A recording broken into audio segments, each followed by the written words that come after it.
Welcome to episode 194 of Gun Guy Radio. This is a podcast that shines a positive light on the firearms lifestyle. I'm your host, Jake Challand, and this is Zach Carlson, the Director of Marketing at Lone Wolf Distributors. And also joining us is Greg Bakken, host of the High Sierra 4x4 podcast. This is your weekly dose of positive firearms talk without the politics. Well, hey guys, what's going on, Zach? Long time no see or talk. And Greg. Record. Yeah, same with me. Long time no hear. Yeah, and no computer worky either for Greg. It's still no computer worky? We'll try this. Greg might pop off here at some point if he keeps turning it into a robot here. But so this episode is kind of a throwback episode to the original Gun Guy Radio episodes. I'd say about the first 40 to 60 episodes are kind of like this, somewhere around about there. the first year, right? Yeah. So I had a lot of listeners requesting episodes like these, and I've been wanting to kind of get back to the olden days of Gun Guy Radio. And I've missed having these guys on big time. So I've switched up the format to kind of reflect the old school format here. So let us know what you think. We're bringing back the listener Q&A at the end of the show, so you can send your listener questions to jake@firearmsradio.tv. Well, the first new old segment here is Week in Review. So, Zach, what have you been up to this week? Well, we're rolling into the end of December, so as with every December in the firearms industry, that is getting ready for SHOT Show. SHOT Show 2016. Vegas is, the 19th through the 22nd of January, so we have to get everything ready, and it's just been absolutely nuts. You can actually see the wall behind me. That if you go to SHOT Show, that will be the wall that is along the aisle. That's a fabric wall. It makes up our meeting room, but so I'm prepping it. I get it all mocked up in this office before I bring it to the real show. That's it. Cool. That way you're not like, oh, we forgot this integral part. Yeah, you may wonder why we do that now and maybe not did it before. Is you learn.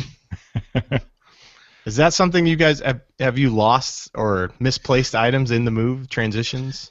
Yeah, and you just forget, like, oh, I have zip ties, but I don't have a cutter, and it's like you just think of the stupid stuff that you forget, and so now I just try to cross all my T's and dot my I's and get it all, because it's so much less stressful than, because SHOT Show is stressful beyond belief regardless, so as much as I can do ahead of time, I try. So I won't be attending SHOT Show this year, but for those listening who are, I know there's a lot of industry people that tune in. Are you guys in the same general location that you have been? Yeah, so yes, same booth, 20237 in the law enforcement bay, and same booth, same place, same people. Actually, more people this year. Very cool. So, Greg, what have you been up to? That's a great question, Jake. I'm not completely sure what I've been up to. I've been, just like Zach has been mentioning a little bit, the end of December, getting ready for Christmas, the holidays, and all that fun stuff. So that's been keeping me busy. Plus, you mentioned earlier that I host a podcast show as well called High Sierra 4x4, and it's been doing rather well. I've been producing 2 episodes a week, and so that takes a lot of my time. But other than that, I've been trying to find time to get out and do some firearms training a little bit with my wife, because she has mentioned that she wants to get her very own concealed carry permit, which is kind of a new, cool, big step for us. That's funny you mentioned that, because my fiance Ashley just got her concealed carry permit also. Oh, really? Nice. Very Yeah, cool. yeah. I mean, we haven't I've always mentioned it to her. I've had my permit for a while now, and so she's familiar with seeing a firearm on me constantly. But recent events, I think, has kind of caused her to pursue it for her own. So I'm kind of excited about that. The only problem, I live out in California, is we have to actually get a firearm under her name for her to be able to get her concealed carry permit with that. So hopefully, starting January, we're gonna move in that direction for her. So, like, what kind of handguns can you buy in California anymore? Like a Civil War cap and ball revolver? Or? That's pretty much it. I mean, honestly, I carry a Glock 27, which is 40 caliber. used to be a baby Glock. I guess not so much anymore. But you can't get a Glock 42. You can't get a Glock 43. Ruger has pretty much fallen off the list for the most part in the smaller, LCPs and that kind of stuff. So I don't know what we're gonna get her. She doesn't really. I really want her to choose her firearm. I don't want to. Typically when you go in a gun store, I feel like everybody that's behind the counter wants to sell your wife a revolver or something like that. So I want her to buy what she wants and what she's comfortable with. And we've been shopping around a little bit, and I don't know what she's leaning towards. I've just been trying to get my hands on as many guns as I can for her to shoot. I'd like to see her carry a 9mm, but realistically, she might end up with a 380. So I don't know. Zach, what's Ashley shooting? Well, I was going to ask you: are the car pistols California legal? The KAHR? Yes, the car pistols are still legal in California, and I've looked at a few of them, but I wasn't a fan of the CW9. That's one that we looked at. How come? Too big? I couldn't get the trigger to. I know you're a huge fan of cars, and you always have been. Ever since I started listening to Gun Guy Radio, but I just can't get the release. That transparent. Jeez, all right. Well, I'll stop my ad for car right now then. I'm sorry. No, it's fine. When I was pulling the trigger, I could not get the the whatever. I'm not as good with gun nomenclature as you are, but I couldn't get the release or the C release or whatever it is to actually click on the trigger. I tried like 4 different times, and I kind of gave up and put it away because I'm like, if I can't dry fire it, how the heck am I going to shoot it? But it wouldn't drop the striker in testing dry fire? No, I couldn't get it to drop at all. That's strange. Yeah, and I don't know if it was just the random one that I was using, because the guy, what's funny is the guy behind the counter would take it and then he would pull it, pull the trigger, and it would drop just fine, no big deal. He'd hand it over to me, rack the slide, reset it, and then I'd pull it and I couldn't get it. I don't know. Huh. Maybe my fingers are too big and my leverage is off. I don't know. That could be. Well, that's what I carry, and that's what Ashley likes. She likes that one. She also likes the M&P, but I don't want to buy a whole other gun. So she gets what we have. So you don't have to have the firearm under her name? No, in Washington, hippy dippy Washington that I live in now, compared to what I lived in Idaho, it's just a form. It's just literally just a form you fill out at the state police or at the courthouse and get your fingerprints, and you're done. Wow. The permit, right, is what you're referring to. Yeah, there's no, and you don't have to have what gun you're carrying on there or anything, right? No, and you don't need any training or anything. That's good for any gun. Hear that, Greg? Interesting. And you don't need any training? I'm jealous. We have to do 8 hours in my county, but the county next to us is 16 hours of training. Yeah, because even in Idaho that I had my permit before, you still had to show some sort of familiarity with guns. Either it would be a hunter education or concealed carry class or anything, but Washington is just literally just a form and fingerprints. So, wow. Good in this case, I guess. Yeah, interesting. So, Jake, what have you been up to?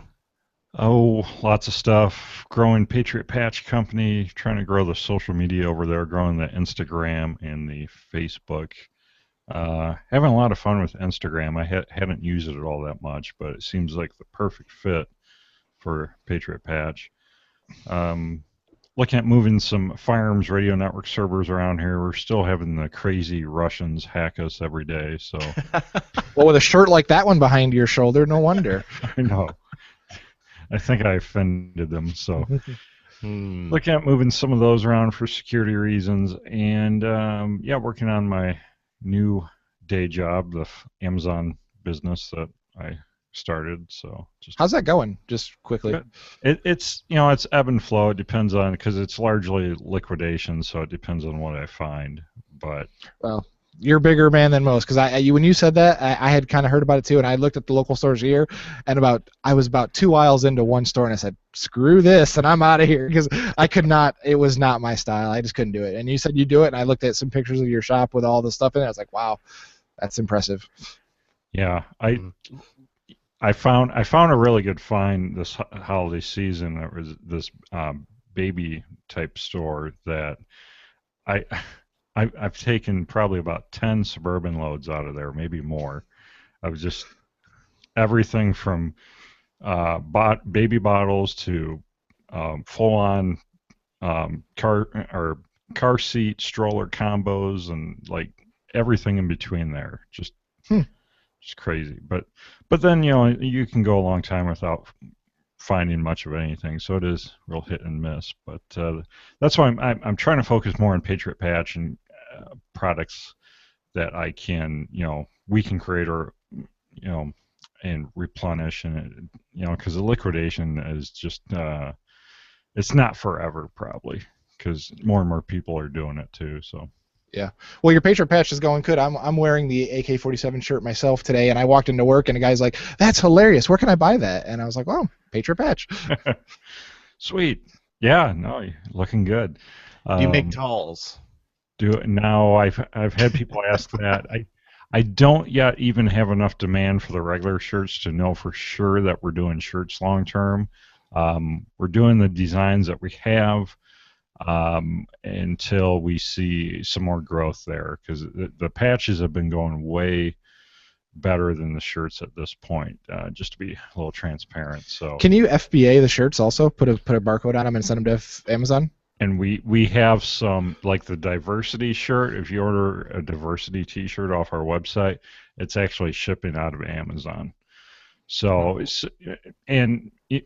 my big goal is to eventually maybe have Amazon handle all the logistics, but for now, I'm testing it out with the shirts, and most of our patches are on Amazon too, eligible for Prime shipping. So, really, which that has been actually going really well because we don't advertise that we're on Amazon. I just kind of put it up there, and people are finding us that way too. So that's pretty cool. Do you guys have Amazon Prime Now? Have you heard of that? Chicago just got it not too long ago. I don't know. I mean, I'm sure I'm not eligible for it out here, but yeah, Chicagoland has it. Last year I had a customer that had Amazon Prime Now, and they got a product they ordered within I think 2 hours. And that was in New York. I think New York was the first one. Yeah. You sold a gun item in New York? Oh, that's your FBA stuff. Never mind. I'll say, wow. That's funny. Yeah, we have it actually out here in California. It's in the Sacramento area where I'm actually at, and it was just interesting. A buddy of mine is using it, and I was really impressed because he did the same thing. Ordered like some toilet paper, some gum, and some random items, and within 2 hours they were at his doorstep. So, pretty impressive. Yeah. So it's a private courier then, right? It's not UPS or anything, I would assume, right? It's Amazon, I believe, that's doing the couriering, I think. Yeah. Wow. That's cool. My big conspiracy theory is that Amazon's setting up all their warehouses strategically so they can run their own logistics and get away from using the post office and UPS and FedEx so much. Are you speaking from insider knowledge? I'm just guessing that. I mean, it would.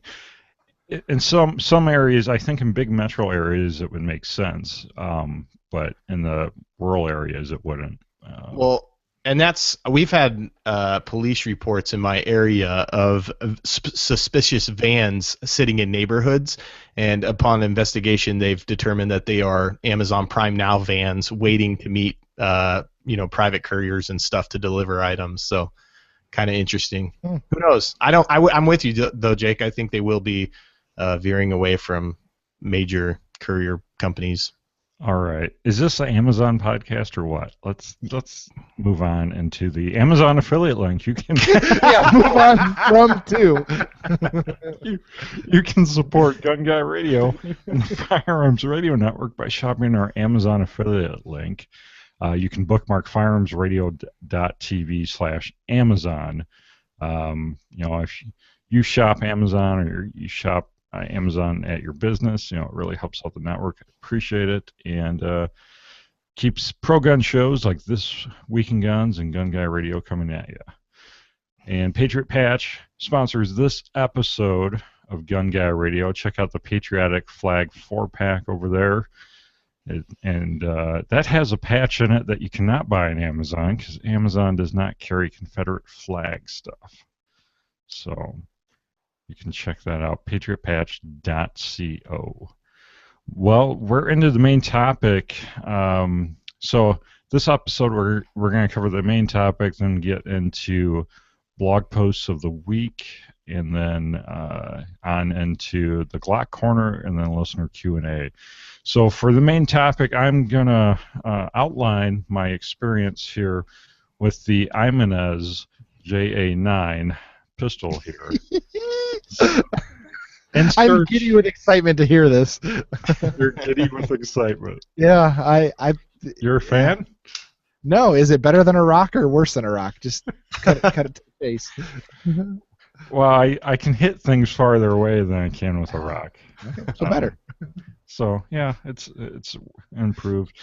So in search of $100 handgun. So Imanez actually reached out to me to review this a while back, because way back I did an episode with the CEO of High Point, and I think they felt I treated that pretty fairly. So this is the next step, I guess. Step up or step down, Jake? So Ibanez is more of the budget line pistol company. They're injected molded Zamac, which is a zinc alloy.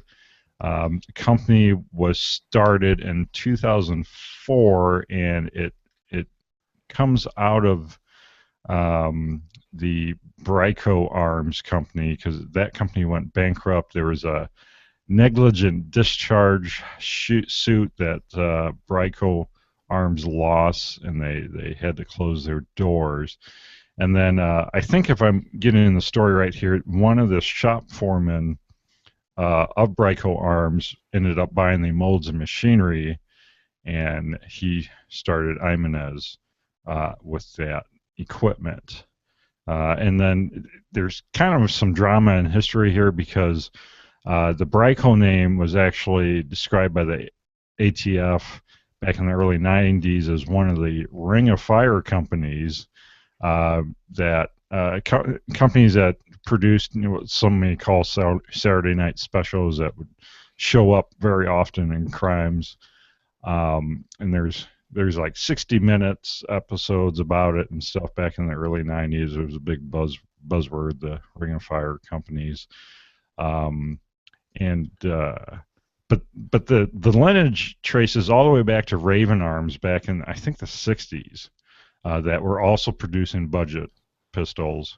And then that translated into Jennings Firearms, which translated into Bryco, which translated now into Ibanez. But the only way Ibanez is related is that they're using the same molds and machinery. So I think you should explain that Ring of Fire thing, because I was reading that article that you posted, and the Ring of Fire came from, I think all these companies were within like 45 miles of downtown Los Angeles, so they made a ring, literally a ring around Los Angeles, and they were saying like how before all the Saturday Night Special guns were built in South Florida, and all those companies kind of went bankrupt, and then it just suddenly moved over to LA. Those are the cheap guns. Then traditional firearms manufacturers were in the Connecticut River Valley up in New England. So all the big names were on the East Coast, and all the smaller companies like that were on the LA ring.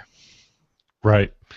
And the 90s, we had the assault weapon ban, and there was just a lot of anti-gun sentiments in the media. Well, still is, but definitely during that time, they kind of pounced on that.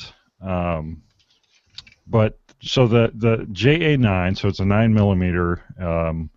It's a double stack. It's put it up here for those viewing on YouTube. It's is it Ibanez or Jimenez or Jimenez? It's not Jimenez. It's Ibanez or him.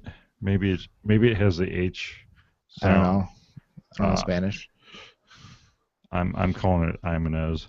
So they're out of Las Vegas, Nevada now, and so this pistol, it has some. You can tell it's trying to compete with some of the more modern striker-fired pistols, because it's got a firing pin indicator on the back. It's got a chamber indicator on the top, and then it's like adjustable sights. Yeah, adjustable sights. It uses like really cheap uh, red red or maroon plastic for the front sight, and then for the indicators as well. It's all the same plastic. The slide release doubles as a safety here. You push it up for safe, and then you push it down to fire. Um, it's got the mag release for right-handed shooters only, um, kind of like the original Glock. Um, Does that so safety lock the slide back forward when it's unsafe? Does it lock it? yeah, when it's unsafe, you can't move the slide. Kind of So like 1911 then. yeah, so and then it's got like a slide push down takedown on the back.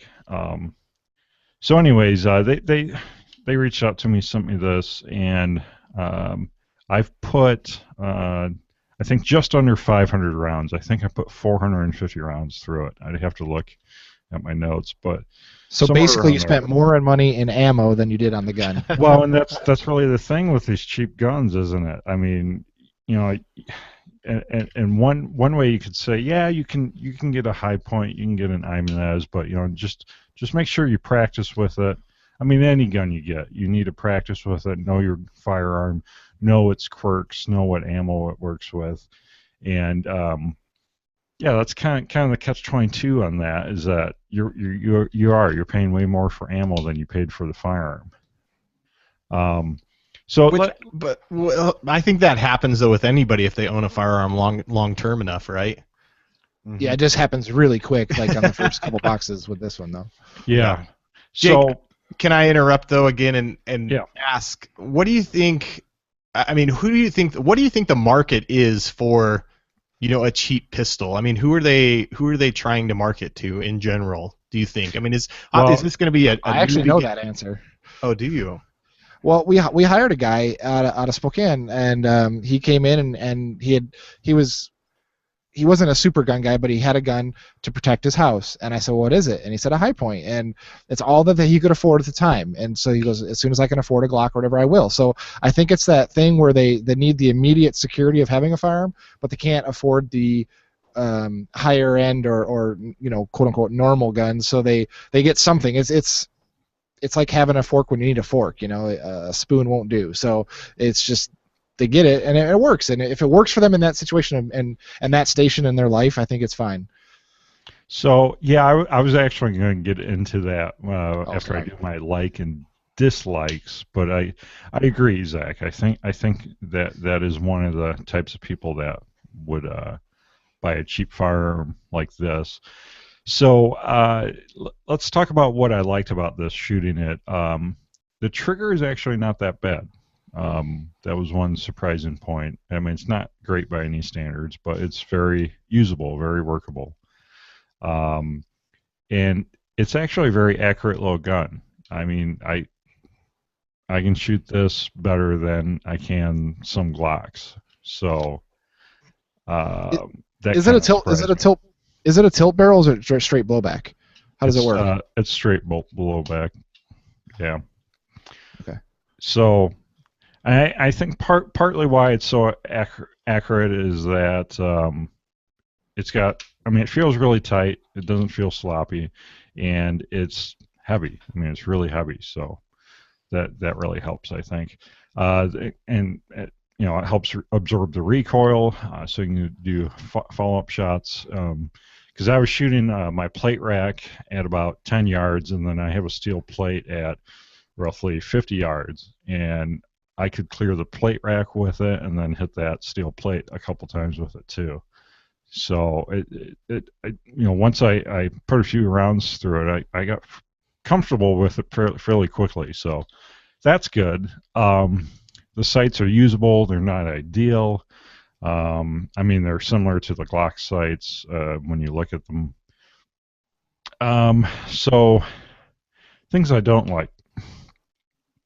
When I was using it, like right now, mags will drop free, but when I was using it, they like 99.9% of the time they were never drop free, and you'd have to yank the mag out to do a mag change.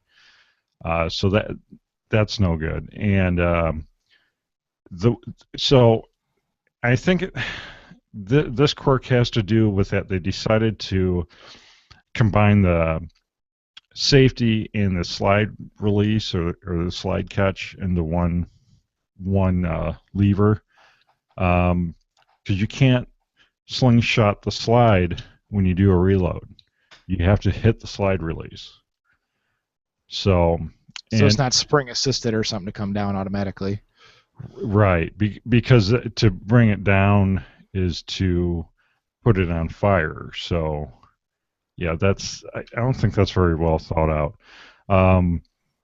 So because when I was firing this, I was like, this might be a good gun. I try to really keep an open mind about this, and look at the positive aspects of it. I'm like, well, maybe this could be a firearm that someone could really practice their fundamentals with. But not being able to do a one-handed mag change. I mean, because I was trying to do my fundamentals, and that's part of it. Is I drop a mag and I put a new mag in without having to wrench the magazine out with my hand that I'm usually grabbing the next mag with. So that was a big downside for me when I realized that. The magazines are really sharp when you're loading it, when you're pushing those bullets in there, cartridges in there. It just really, really sharp and really thin. I don't have much hope for the longevity of these mags. You can already see some nicks and stuff in the feed lips of them. So that's not too good. And there's no indication. Their website and the manual says there's 10 and 12 round versions of their magazines. And I don't know what I have. No indication whatsoever what I have here. No clue. And slide bite. It's actually pretty easy. I still have a scar healing here from the slide bite, because the slide is so huge, because it's got to be really heavy for that blowback design. See if I can show you the back here without muzzling myself. But it's got like a beaver tail, but the slide channels like come out of the beaver tail into your hand. So that kind of hurts. So you got to kind of purposely hold it lower, and not, because to get a proper grip, you slide your hand all the way up in that beaver tail as much as possible. But with this, that's a little painful. So last thing I didn't like is several of the screw heads are marred, and I emailed the guy that sent this to me, and I said, is this a pistol another reviewer had or something like that? And he laughed. He's like, no, it's factory direct. I'm like, that's unfortunate. So at the factory, someone's not using the right screwdriver. How bad is it? Can you show us? So, like, there's I don't know if it's going to focus. Yeah, I focused. It's the wrong side of the screw, though. No. Oh, up on the site. Okay, on the site. I gotcha. Yeah, you see that? Okay. So yeah, it's not the proper size screwdriver. So, and then one of the big screws too, right there. You can see that's marred. Yeah. So yeah, those were that was kind of my experience. Not really too bad shooting it. Now, after about 250, 300 rounds, it would not feed. It got too dirty on the feed ramp for it to feed, so I'd have to manually get that first round to help that first round, and otherwise it would just jam up. But as soon as you cleaned it, it was fine? Yeah, it's just something to do with it being a little dirty, I think. All right. So. Can I put my 2 cents in? Yes. I'm going to go, and this sounds completely crazy, I know, but I think that is the perfect gun for what it was built for. It's if you people go to an action movie and say, well, that wasn't very good high class artsy movie. Well, it wasn't it. You went in there for a certain thing, and it fulfilled every prophecy it gave you. This is the same thing. I think a lot of your negatives, I don't even think matter in the case that the people that are buying these guns. Mags don't drop free. And the sharp mags. I think that the average buyer of this is going to load a mag and it's going to stay in the glove box of their car. It's going to stay in a dirty sock inside their dresser drawer, and it'll never be unloaded unless they need it at that time. And I think like the beaver tail getting your slide bite. What does an average new shooter hold at gun like? They hold it down low. You see it time and time again where they don't get the high grip angle. So I think in a lot of situations it'll be fine for the type of people that buy this gun. And that's not a bad thing. It's not a good thing. It's just it is what it is. I think it's perfectly suitable for who's buying it. Now, if I think my only problem is that when you said you were going to talk about this gun, I kind of was Googling it a little bit, and there's forums out there dedicated to these guns, and it is so hilarious when you see people saying, how do I chrome out the slide on my JA9, or how do I do this mod to it or this mod to it? And I was like, what are you guys doing? It's $100 gun. It's like leave it alone. It's like putting nice rims on a Chevy Cavalier. Pretty much. Yep. Yeah, so that's the only time I have issues, when somebody thinks it's something that it's not. But for what it is, I think it's probably. Yeah, no, I completely agree. I think it is really good for what its intended audience is. As far as the company goes, I think they show promise as a firearms manufacturer if they continue to make improvements and continue to release new and better models. I think they could maybe get into that mid-range, to like a Smith & Wesson Sigma to like that level of quality and price point. I think they might be able to break into that at some point. But why would they want to? I would think it would have better profit margin. I just think it'd be a lot harder because I don't know if you saw, but as a little off topic, but Taurus had their CEO responded to the lawsuit recently, and they were saying that they changed the value proposition because he said when they were charging $500 for a gun, that the value proposition there was for $200. The customers felt slighted, and now they're just going back to the roots and saying, okay, you want a $200 gun, I'm giving you a $200 gun, and then there's less expectations there. I think if you keep the same name and people know the reputation of their older guns, it might be detrimental to them in the long term. They might have to set a new company name for the higher end guns. I'm giving you a cheaper gun, and it fires when you drop it. I mean, yeah. Come on. What do you want from me? Anyways, Greg, did you want to jump back in? I will. I do. This. I think this goes along with my blog post of the week, so I'll kind of maybe wait and hold my comments until then, if that's okay. Sure. Yeah. So my last 2 points were who buys these guns, and Zach, I think you're completely right. It's a new person, a person that is scared.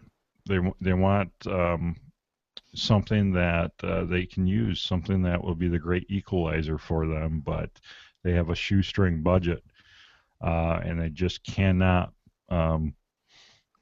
Pardon the pun, pull the trigger on a higher price point firearm. They got to stay within that sub $200 range, or close to $100, and they're going to buy one box of ammo for it, and they may never shoot it. They may just throw it in the drawer. And, I mean, that happens with a lot of guns, no matter the price point. People will buy, Kimber 1911s and do the same thing with them. They might work just as much too. You're not sponsored by Kimber, are you? No one's ever going to sell my gun again. No, I mean, I'm with you. I think this, I think the gun, I think there's a market for everything, right? I mean, and I think this is what this gun fits into, is that, obviously it's not for everyone, and the firearm enthusiast most likely probably won't ever buy this gun, but for those looking, to fill the gap, this can plug the hole. Right. It's definitely for the non-gun guy. I would say that the firearms and maybe the novice enthusiast that wants to get into it. But if you're a gun guy and you know your stuff halfway, you're gonna pick this up or shoot it at the range and be like, That was an experience. No thanks. But yeah, it could really fit that niche, and it could be a life-saving tool for people on a budget. Yeah. So, It'd be so, interesting too on how, like Zach was mentioning, if they do come out with other firearms and stuff, how does brand loyalty play into this with somebody, potentially this being their first firearm that they're using and playing with, and obviously maybe increasing their interest in firearms, and then if they do come out with a higher end, you think naturally they would maybe transition to the right. Oh, yeah, that's an interesting thought. It could be. I mean, Zach, you said there's diehard followers out there in different forums, so um, that could be your eventual. You could have a good, better, best, or in this case, okay. Sufficient. But yeah, you could have different tiers of quality so that you get those people that have never owned a firearm before. They get into it and they're like, oh, maybe I want something a little better. I wonder what Ibanez has. So yeah, that could be a viable thing for them as a company. I think for me, it's not for me, but I think that they have their market dialed in and they know who exactly they're selling to, and they're exploiting that market. But I also remember when I was younger, when I was 16, 17, looking at the gun magazines, I remember vividly seeing the Phoenix Arms guns, the little 22 Phoenix Arms, and that's in the same Ring of Fire here. Mm-hmm. And I thought, $175. This is back in what, 98 or whatever, when we were young, and I could afford that, and it's like that's the same kind of customer that's buying these guns probably. Yeah, absolutely. Yeah, and I still think that way. I see some of the CNR guns. I'm like, I could get that. Jake, you're supposed to have moved on in life. You're 30 now. Everyone needs an Eastern Bloc handgun at some point. Sure. So, well, actually, that's a very good point. For $100, I would take a Makarov over that any day. I don't think you can get them for $100 anymore, though. They're 200 plus. All right, well, I take that back then. Last time I bought one, it was like $89. Yeah, that was a long time ago. And gas was a nickel. All right, well, that about wraps up my Ibanez review here. So you can check out their website, IbanezArms.com. So, and I'll also put a link in here to a YouTube review of their 22 caliber handgun.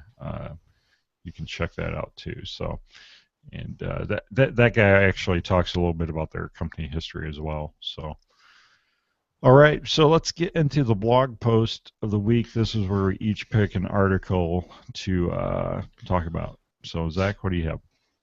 So I came across one. It's funny because I've gotten to know this Nathan S. on the Firearm blog a little bit, and I came across an article he did, and I called him this afternoon. I said, hey, I'm going to talk about an article you did on the show, and I said, just give me the genesis of it. And he said, well, I was with a bunch of heads of industry, and everybody was just complaining about customers, that it was just a big old complain fest. So I said, oh, makes perfect sense, because the article we're talking about is on the Firearm blog back from November 13th. It says top 10 annoying customers gun companies dislike dealing with, and it's kind of the turn the tables on. A lot of people say, oh, these companies I hate and everything. Well, being on the other side of the table, we hear these complaints a lot too, and it's something like the first one example is the yeller. It's the guy on the phone that thinks that he can just raise his volume and overcome you by sheer volume, not by logic or reasoning, just sheer volume. And there's the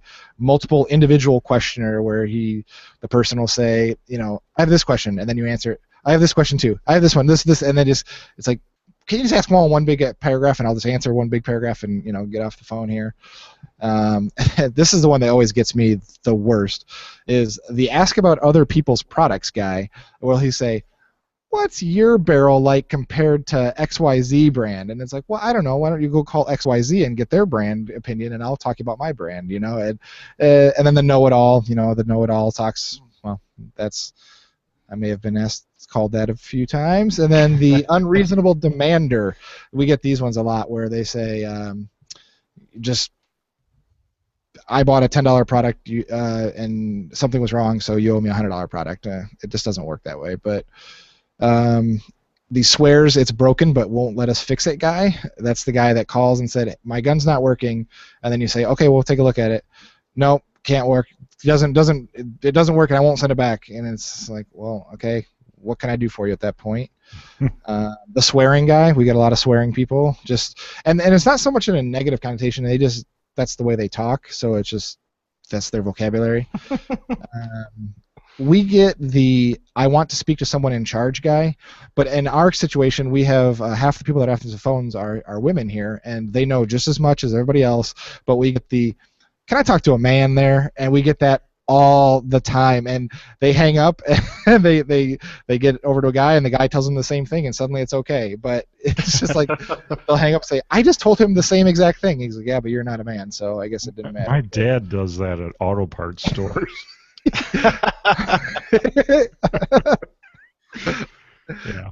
Well, okay. And then the spread bad reputation guy when he says, "Oh, I'm a big shot at the Firearms Radio Network, and I'm going to tell everybody on my podcast." Blah blah. We get those kind of people every once in a while. Just use me as an example. You said you weren't going to share that. I'm speaking to you in confidence. But yeah, it's just it's a good article. It just really resonated because I don't answer the phones a whole lot anymore, really. But I hear people in the office that answer phones and just the frustrations that come about that, and just kind of funny. Wait, did you cover number 10? What was that? That was the recency effect guy. What is that saying? Oh, it's because that's the last part they put in, and that's what broke it. Yeah, we've gotten. Funny you should mention that. We've gotten complaints to say, I can't even think of an example. Like your barrel caused this or that, or your barrel caused the trigger not to reset. That has nothing to do with the lower. It has no interaction. What are you talking about? But no, I know it must have been that. That was the last thing I changed on this gun, so it's got to be it. Yeah, we get that quite often, but yeah. So 10 things that are annoying. That's pretty funny. There's a meme on here that says, "Give me a new gun. I swear I did not fire 300 blackout through my 5.56." And it's just exploded. So that's simple, short and sweet. Cool. All right, Greg, what do you have?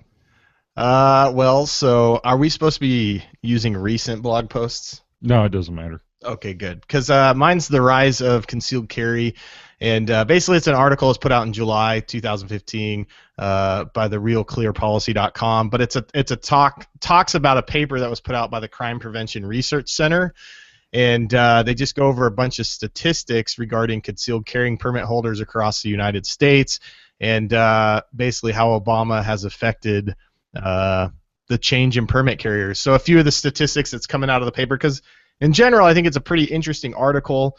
It's kind of an interview. They lay it out as an interview of whoever helped with the research paper. But they just mentions that the number of concealed carry handgun permits has increased at an ever increasing rate over the last year. They've gone up to 1.7 million additional new permits that have been issued. That's a 15.4% increase in just one single year, which is their largest year ever when it comes to concealed carry handgun permits, which I thought was pretty interesting. I mean, do you guys have any thoughts on that? I mean, do you feel that people are, on the rise? Because out here, in California, I feel like everyone is getting their concealed carry permit. That's surprising. I would have thought you would have said the opposite in California, but I guess you're kind of more northern, aren't you? I am northern. Yeah, I am more northern. I mean, I'm definitely at Northern California, but I mean, it just in general, our area is pretty, I would say, pretty conservative, and we're pretty, pro-gun. Obviously, when you stay away from the big cities like San Francisco and LA, but in general, it feels like everyone is going to get their permits. Now, I don't know what it's like in California or Illinois where you guys have them, but here in Washington, it doesn't require you to wait the waiting period if you have a concealed carry permit. You can, if you go to buy a gun, so you just go in, do it.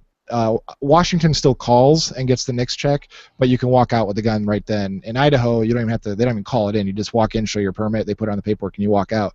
I think that's a reason to spend the $50 for 5 years, regardless. Not having to travel back to a store X amount of days later to go pick up a gun. That's ridiculous to me. I mean, just for me, where we have to travel so far to get at the gun stores, it just makes a lot more sense. So even if you're not going to carry, just the benefits that go along with it seem to make more sense. Yeah, they're arguing that here in California. We haven't won yet. It's in, I think there's a court battle going on right now about that because they are trying. I mean, there's no point. I mean, we have a 10-day waiting period here in California when you buy a firearm, and that's for any firearm, handgun or rifle. And the point of that, or the law, they say, is to so people in an act. Yeah, it's. I think he froze, but I think they call that the cooldown period, right? Yeah, correct. And that's where, so they're trying to fight that if you're already a current gun owner, the cool down factor doesn't matter anymore. And so we should be able to buy a firearm and, take it away the same day. I'm already a gun owner. I'm not cooling down now. That's it.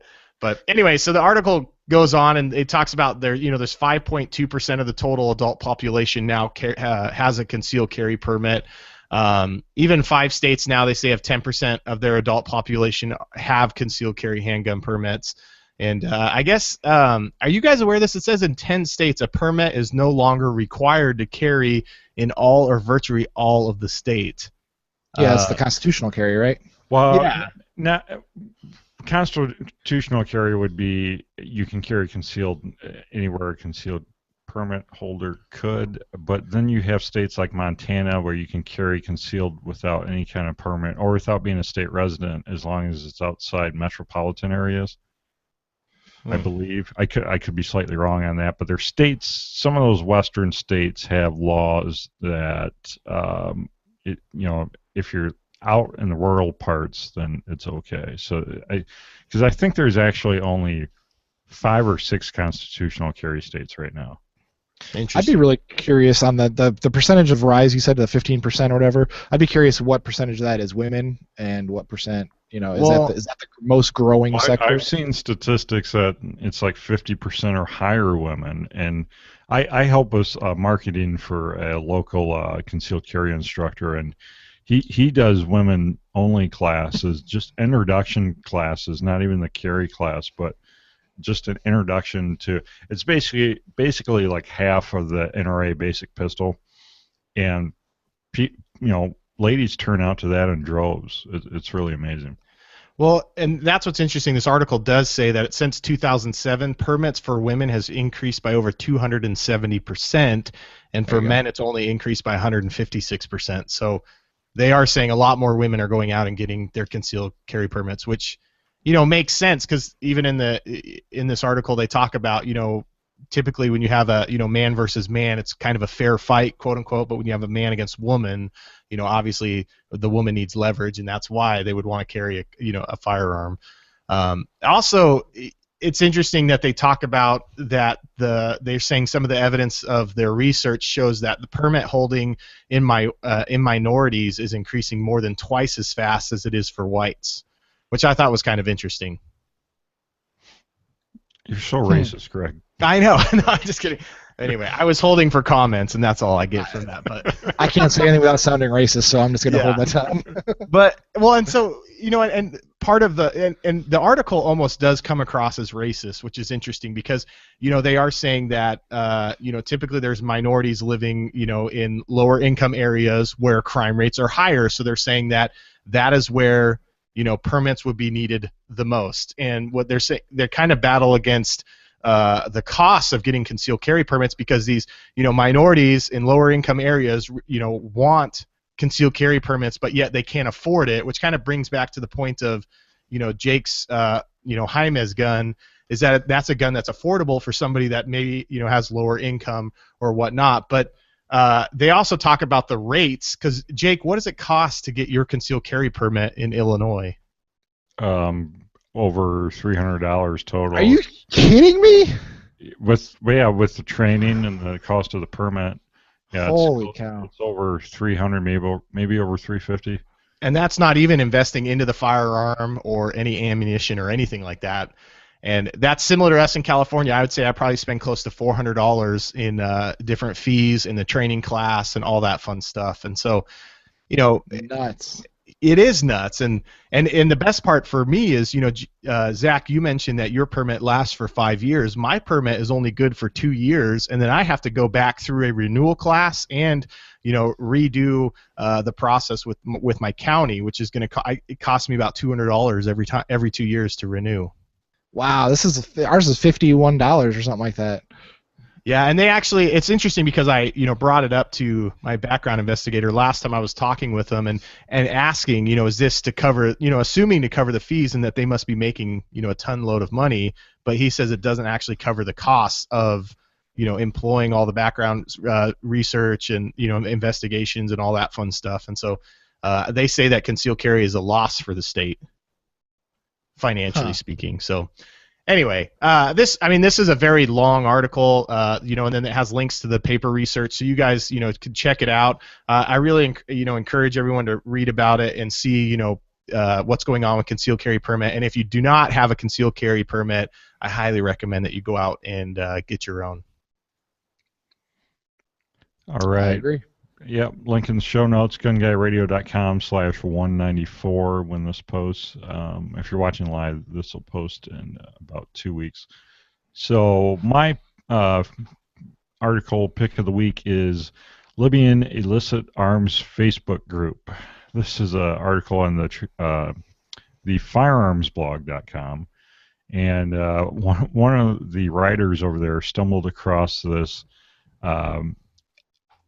Facebook group based in is it Libya or Liba? Libya. Yeah. Well, if Jake's pronouncing it, it's Liba. Yeah, there you go. But I bet they have a lot of Ibanez guns over there. But it's really, really interesting because it's like it's kind of public. depressing. It's depressing, is what it is. It's completely public, and it's a war-torn nation. So it's not. The author says it's not surprising to see that this is kind of out in the open there, but it's got 9,000 members, and they're selling it. Everything out there from FNN, FALs to suppressed Berettas, to rocket launchers, to RPGs. There was a grenade. Hand Hand grenade. Yeah, everything. There's even Benelli M4s, M240s. I mean, this is like, the kind of in a way a gun guy's dream. I mean, Well, do you guys belong to local Facebook groups for buy and sell guns? No, I do not. Oh, so yeah, we have like 3 of them here, and yeah, it's just like this, just not as fun guns really. Yeah, more expensive, I would assume. We have Cal Guns. I don't know if they have a Facebook page, but that's our trading market here in California. No, I've got Facebook groups, literally Facebook groups that are here in Spokane area. There's 3 or 4 of them. I've sold quite a few guns off there. Have you bought any RPGs or rocket launchers? Ixnay on the rocket launcher. So there's a picture of 22 ammo here, and one of the best comments is that feeling you get when Libyans have more 22 LR than you. Yeah, no kidding. I like the fancy sub gun. Is that a Sterling or whatever? The one that's taped up with camo tape. It's got a mag with like a peace sign on it, and yeah, I don't know what that is. And then the machine gun with the big round drum magazine, like that. I don't know if that's some kind of British rifle. I don't know. I believe it is. It was. I can't remember. We're gonna get people are yelling at their iPods right now, but. So yeah, I mean, if you're gonna maybe visit Libya anytime soon, you can I don't know, pick up some sweet deals.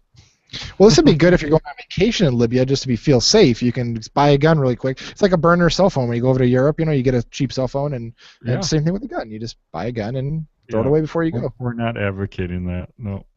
If you go to Libya, I hope you are carrying a gun. I would hope so. Well, I mean, that's true. I used to work with a guy. He was a bicycle racer, and in the winter, his wife was Hispanic descent, and her family lived like up in the mountains somewhere down in Mexico. And for the winter time, they'd go down there and live for a month or two, and he would do his bicycle training. Ride miles and miles every day, and he'd pay a guy, an armed guy, to be his bodyguard. What? Because it's crazy down there, drug lords and everything, and he's like, yeah, I wouldn't go anywhere down there without having a guy with me with a gun. Yeah, South Africa is getting to be that way. We've just had a South African guy that we export product to came up and visited, and he was saying some just crazy stories. Like he was getting carjacked twice. He said he shot 3 guys in like the last year. Just crazy. He said a guy pulled up right next to him at a stop sign, just pulled the trigger right in the window, and I don't know if it jammed or what, but he had to shoot him right through the window. And they talk like it's commonplace. Like, yeah, I had to do it. I was like, wow, okay, crazy. Hmm. I do like the shotgun laying on the pizza boxes in one of the pictures. Yeah, did you see the comment on that? It was, I guess, Yeah. it was supposed to be like, what does it say? It reminds him of his Italian, first apartment. Yeah, one guy said that the comment was something like a fine Italian meal with a fine Italian shotgun or something like that. Yeah. All right. Huh. Well, you can check out that article in the show notes. We are to the Glock corner. So, Zach, take it away. What do you have? Oh, so I don't know if anybody's noticed or not, but I think it was last week or so we announced publicly that we have USA-made Alpha Wolf barrels. Alpha Wolf is a premium line that we're launching where we've got Alpha Wolf is like the next tier up. So we have our Lone Wolf compensators, and then we did Alpha Wolf compensators. And the Alpha Wolf compensators, form fit to our slides, and they continue the profile. They're just a nicer overall product. And so we did the same thing with barrels. USA made, 416 stainless, just like our other ones. It's got Salpath nitride coating. It's got longitudinal fluting on it. Just a really nice product. So we're selling those now, and look, after SHOT Show, I should have some Alpha Wolf slides maybe, and so we're just kind of keeping on with more product. Very cool. And those are live? Yeah, they're on the website. You can get them. There's where more models are coming as quickly as we can crank them out. One of the interesting ones is we were talking about the Makarov just a little bit ago. We're making a Glock 42 9x18 Makarov conversion barrel. Really? So it's a little more pep than the 380, but not quite, 9mm for the 43. Huh. Yeah, I was just noticing in one of the gun stores around here that they actually stock Makarov ammo. So maybe more and more people are using it because those CNR handguns are awful tempting. All right, let's get into the listener Q&A segment here. Who wants to read what Ben wrote? I'll take this one. Go ahead. No, go ahead. I'll take the shorter one next then. All right. Everybody loves my voice anyway. So Ben says, "Hi, I'm a new listener to your show. I am originally from England and grew up in a fishing family, but never around hunting or guns. I found your podcast because I now live in Illinois, and I am interested in possibly starting hunting and looking into the options that are available in my region. I am also considering a gun for home security. Listening to your podcast, you seem disappointed about the restrictions to the concealed carry in Illinois. You mentioned that you can't take your gun to a park or when you are jogging. From your position, what is the need to have your gun with you in these situations? I am pro guns and would be interested in hearing your view on this." All right, so who's taking this softball? Well, I mean, come on. How do you dictate when and when you shouldn't carry a gun? Is the potential attacker going to say, "Oh, he's jogging, I better leave him alone today," or "Oh, he's in a park, he's good, I see the no gun sign there, I'll abide"? Yeah, No, this doesn't work that way. He's in a park distracted by his 4 kids, and I better leave him alone. Let him have some family time. Yeah, I mean, last. I mean, it's interesting the mindset here. He grew up in England, and it's probably just part of the culture he came from. But I don't know. Even in England, you see there got crazy stuff going on. Terrorist attacks and beheadings, and you just never know. You never know when something like that might go down, no matter where you're at. Yeah, that's a simple answer, isn't it? Is you don't know, so you have to be prepared at all times. There is no time off for that. So it is funny that he says that, and it's fine.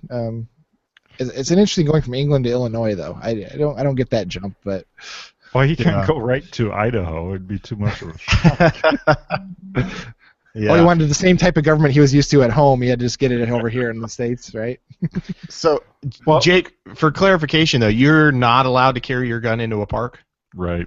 Yeah. And is There's there a gotta be a specific law about when you're jogging you can't carry a firearm either? Well, I had mentioned jogging before because the trails, like bike trails, any kind of trail, you can't either. So, and that's where I would go across from my house. There's a trail or bike path type thing that would take me into the rest of the, part of the town, and so just to cut through there is a no too. Really? I know this is a non-popular answer, but it only matters if you get caught. That's true. It's true. Would you rather be dead or get in trouble for carrying what you weren't supposed to carry? And that's kind of the big debates I always have is because, a lot of, jobs say no weapons allowed at work, and so a lot of guys are like, well, if I get caught concealed carrying, I'm going to lose my job. And it's like, well, I'd rather be caught alive than dead and still, have the job. Well, see, but you have to balance it. There's differences here. Like if you get caught concealed carrying in a post office, that's a felony. If you get caught concealed carrying at the work that they say you're not supposed to, then you just might lose your job. That's not, there's no legal ramifications there. True. So you kind of have to balance that as well. I'm like, do I serve my family better, being in prison for a few years because I carried where it was, was not allowed? What are the odds of getting caught? If it's truly a concealed carry, which it should be, and it's not seen. Well, and I'm with you, Zach, on that. Like, what are the odds of getting caught? Because what's interesting is when I just renewed my concealed carry permit, they changed the ruling in our county because in California we go by county. It's not really state ran, but it's county ran. And so my county said that if a store posts that no weapons are allowed and I conceal carry in there, I'm violating my concealed carry permit with my county, and potentially I could lose it if being caught. Concealed carrying. Yeah, and that's a new rule that they just put in place, which I thought is, obviously total garbage and junk and is lame. And so I actually caught myself, I've done it twice now, concealed carrying, because I never thought about it before. I didn't pay attention to signs. I didn't look for them, and I found myself twice now going into stores where, I'm violating that rule technically, and I don't know. I mean, is that the balance of, do you just not go to those places? Do you carry and just with the hopes of never getting caught? Which, obviously I don't think I would ever get caught, unless it came down to, time to use the firearm. But other than that, I mean, I don't know. Well, and back to his point about jogging and going to the park, you know how many women get raped on jogging trails and in parks? We've had several near my own home that have had, guys grabbing women or potentially trying to wrestle them. And luckily the women recently have been athletic enough to be able to fight away and run away from the guy, but it has definitely happened. The jogging finally paid off for them. Well, now we're going to have a lot of fat gun owners. I know that. We already do. I don't know if you've been to a gun show recently, but we do. I'm one of them, so it's fine. Well, hey, Ben, I hope we didn't rag on you too much. Welcome to Illinois. Welcome to the U.S. I'm glad to have you here. And, yeah, I'm excited that you want to get into firearms and possibly owning a gun for home defense and hunting. That's really cool. I'm not ragging on him at all, and I think I'm of the opinion that if you're a non-scuzzy looking person and you look like an upstanding citizen, if you were in a store that said no concealed and they caught you, I think you could probably talk your way out of it. Like, oh crap, I'm sorry, I didn't mean to. I'll head out right now. I'll go take it off, and I think they probably wouldn't prosecute it. I mean, why? Why would they go through all the trouble? If you're, I don't know. I think you can weasel your way out of that one pretty easy. I would agree. Well, I mean, it's a chance you're taking. The other hand, you run the risk of them calling the police and not even confronting you, which has happened. True too. People have been shot because of that. Because they were called because they, one way or the other gave away that they were concealed carrying, and then there was a police standoff, and someone had itchy trigger finger or something, and there's been we've had stories on This Week in Guns about people being killed because of that. So the Yeah. key is just to truly conceal your pistol. And Well, yeah, and one thing I want to point out to Ben too is that when you make that decision to start concealed carrying, I think there's a real shift in your mindset in terms of why you're concealed carrying, and then thinking and processing through all that. Then I think you embrace kind of a lifestyle to where your concealed carry permit, or excuse me, your concealed carry firearm kind of becomes part of your body. It's like your wallet. You'd never leave town, go outside without it for the most part. And I don't know. And so in that mindset, I think that's why, because like Zach's already said, you can't pick and choose when you're going to need your firearm. Or it's the same with a seatbelt. You don't pick and choose when you're going to need your seatbelt because you're choosing to get in an accident that day. You're not choosing to be mugged. It's out of your control. But anyway. exactly. All right, Zach, you want to take Kimber's email here? So Kimber says, what is the process for removing guns from an older parent who is having periods of confusion/hallucinations? This is a person who purchased firearms legally, but now isn't trustworthy, and I worry about household safety. Also, how would this change make it to the background check authorities in case he decides to buy another gun? Isn't that just getting power of attorney and declaring them incompetent? Yeah, I think it's very similar to if you needed to take that same scenario. If you needed to take their control of their finances away from them, you're going to have to take it before a judge, I think. Mm-hmm. And we're not lawyers or attorneys, or we don't know for sure on any of this. Yeah, that's power of attorney, I believe. But yeah, you're going to have a judge rule on that, and probably, yeah, like you said, power of attorney or something. I don't know the terminology, but you're going to have to take it before a judge. The easy answer is just to take the gun, take the firing pin, and nub off the end so it'll never fire, and put it back in, and let them think it still works. That's not right. Yeah, they did that to my great grandma in Tennessee. She had shot through the front door thinking that people were on the porch. Oh, that's not good